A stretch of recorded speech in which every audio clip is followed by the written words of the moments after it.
രാവിലെ തന്നെ ബിന്നിയും ഷാനവാസും കൂടെ ഉടക്കായിരിക്കുകയാണ്. ഷാനവാസും നെവിനും കൂടെ കുറേ അധിക സമയമായിട്ട് ഡൈനിങ് ടേബിളിലിരുന്ന് സംസാരിക്കുകയാണ്. അപ്പം ബിന്നി വന്നിട്ട് പറയുന്നുണ്ട്, നിങ്ങൾ ചെയ്തുകൊണ്ടിരിക്കുന്ന ജോലികൾ കംപ്ലീറ്റ് ചെയ്യാതെ എന്ത് കാര്യമാണ്? അങ്ങോട്ടും ഇങ്ങോട്ടുമൊക്കെ എല്ലാവർക്കും പോകുന്നതല്ലേ, അവിടെ ഇതൊക്കെ കൊണ്ടിടുന്നത് ശരിയുള്ള കാര്യമാണെന്ന് പറഞ്ഞിട്ട് ഷാനവാസിനോട് പറയുന്നുണ്ട്. ഷാനവാസ് ഒരു ചൂലെടുത്ത് ചൂണ്ടിക്കാണിച്ചിട്ട് പറഞ്ഞിട്ട്, ഇതൊന്ന് പറഞ്ഞു തീർത്തോട്ടെ, നീ എന്തിനാ ഇങ്ങനെ ആവശ്യമില്ലാതെ സംസാരിക്കുന്നേ? അപ്പോൾ ബിന്നിക്ക് ദേഷ്യം വന്നിട്ട് ബിന്നി പറയുന്നുണ്ട്, നിങ്ങളുടെ തോന്നുന്ന സമയത്താണ് ഓരോ കാര്യങ്ങൾ ചെയ്യുന്നത്. ചേട്ടൻ ചെയ്തുകൊണ്ടിരുന്ന ജോലി ഫിനിഷ് ചെയ്യുന്ന ബിന്നി പറയുന്നുണ്ട്. നീ നിൻ്റെ കാര്യം നോക്ക്, എനിക്കറിയാം ചെയ്യേണ്ടുന്ന ജോലി ചെയ്യാൻ. തോന്നുമ്പം തന്നെ ചെയ്യും, നീ നിൻ്റെ പണി നോക്കുമെന്ന് ഷാനവാസ് പറയുന്നുണ്ട് ബിന്നിയോട്. നിൻ്റെ ഷോ ഓഫ് കൈവച്ചാൽ മതി, തോന്നുമ്പോഴേ ഞാൻ ചെയ്യത്തുള്ളൂ ഷാനവാസ് പറയുകയാണ്. ഞാൻ ഇവൻ്റെ കാര്യം കേട്ടതിന് ശേഷം മാത്രമേ ഇത് ചെയ്യത്തുള്ളൂ ഷാനവാസ് പറയുന്നുണ്ട്. അപ്പം നെവിൻ്റെ പണി ചെയ്തിട്ടാണ് വന്നിരിക്കുന്നതെന്ന് ബിന്നി പറയുന്നുണ്ട്. നിൻ്റെ ഷോ ഓഫ് എൻ്റെ അടുത്ത് നടക്കത്തില്ല, നീ നിൻ്റെ പണി നോക്കിപ്പോ, എനിക്ക് സ്വന്തമായിട്ട് ചെയ്യാൻ അറിയാമെന്ന് ഷാനവാസ് പറയുന്നുണ്ട്. ഭയങ്കര വഴക്ക് നടക്കുകയാണ് രണ്ടുപേരും കൂടെ. ഇത് പകുതിക്ക് വെച്ച് തൂത്ത് വെച്ചിട്ട് ചേട്ടൻ എന്തുവായി പറയുന്നതെന്ന് ബിന്നി വീണ്ടും ചോദിക്കുന്നുണ്ട്. അത് ഇവൻ്റെ സംസാരം കഴിഞ്ഞിട്ട് ഞാൻ ചെയ്യത്തുള്ളൂ, എന്താ അതിൻ്റെ കാര്യം എന്താ, ഞങ്ങൾ സംസാരിച്ച് കഴിഞ്ഞിട്ട് ചെയ്യുന്നുള്ളെന്ന് ഷാനവാസ്.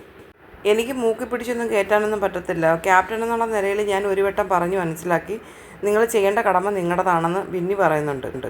നീ ഒരു വട്ടം പറഞ്ഞില്ലേ, ഇനി നിർത്ത്, ചെയ്യുമെന്ന് പറഞ്ഞല്ലോ ഷാനവാസ് പറയുന്നു. ഷോ ഓഫ് കൈവെക്ക് മോളെ, ഷോ ഓഫ് കൈവെക്ക്, മതിയാക്ക്, നിർത്ത്. നിങ്ങളുടെ സൗകര്യത്തിനനുസരിച്ച് ജോലി ചെയ്യാനാണെങ്കിൽ അതാണ് ഷോ ഓഫ് എന്ന് ബിന്നി പറയുന്നുണ്ട്.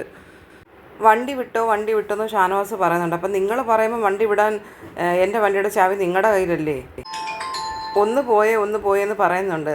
ഈ സംസാരം കഴിഞ്ഞിട്ട് ചെയ്യത്തുള്ളൂ, നീ എന്നെ ഒന്ന് ചെയ്ത് കാണിപ്പിച്ച് എന്ന് ഷാനവാസ് വീണ്ടും പറയുന്നുണ്ട്. ബിന്നി വന്നിട്ട് പറയാണ്, നെവിനെ നീ എണ്ണിക്ക്, നീ പോയി വൃത്തിയാക്ക്, നിൻ്റെ ജോലി എന്താണോ അത് നീ ചെയ്. അപ്പം പറഞ്ഞ് പ്ലേറ്റ് കഴുകണം, എന്നാൽ നീ പോയി പ്ലേറ്റ് കഴുകും എണ്ണിക്കെന്ന് പറഞ്ഞ് വിളിക്കുകയാണ്. അപ്പം നിവിനങ്ങ് എണ്ണീച്ച്. ഷാനവാസ് പറയാണ് നെവിനോട്, നാണമില്ലാത്തവനെ, നീ എന്തിനാടാ പോകുന്നത്, പറഞ്ഞുകൊണ്ടിരുന്ന കാര്യം കംപ്ലീറ്റ് ചെയ്യാതെ നീ എന്തിനാടാ എണ്ണീറ്റെന്ന് ഷാനവാസ് ചോദിക്കുന്നുണ്ട്.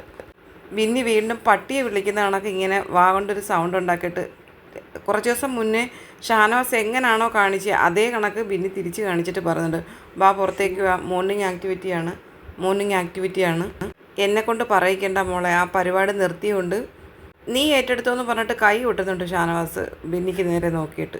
ബിന്നി ചോദിക്കുന്നുണ്ട്, വിഷമമായോ ഞാൻ അങ്ങനെ ചെയ്തത്? വിഷമാവുമല്ലോ, രാവിലെ തന്നെ കുരയ്ക്കുന്നുണ്ടല്ലോ. നന്ദിയുള്ള വർഗ്ഗമാണെന്ന് തോന്നുന്നു ബിന്നി പറയുന്നുണ്ട്. ഷാനവാസ് പറയാണ്, കുരയ്ക്കുമല്ലോ, നന്ദിയുള്ള വർഗ്ഗം തന്നെയാണെന്ന് ഷാനവാസ് പറയുന്നുണ്ട്. അപ്പോഴേക്കും ബിഗ് ബോസിന് അനൗൺസ് ഉണ്ടായിരുന്നു, മോർണിംഗ് ആക്ടിവിറ്റി നൂബിനെ കൊണ്ട് വായിപ്പിക്കുകയെന്ന്. അപ്പം ഷാനവാസ് അവിടെ നിന്നിട്ട് പറയുകയാണ്, വന്നു കഴിഞ്ഞിട്ട് ഒരു ചെറിയ പണിയെങ്കിലും കൊടുത്തില്ലെങ്കിൽ അത് മോശമല്ലേ എന്ന് പറഞ്ഞിട്ട് ചിരിക്കുന്നുണ്ട്.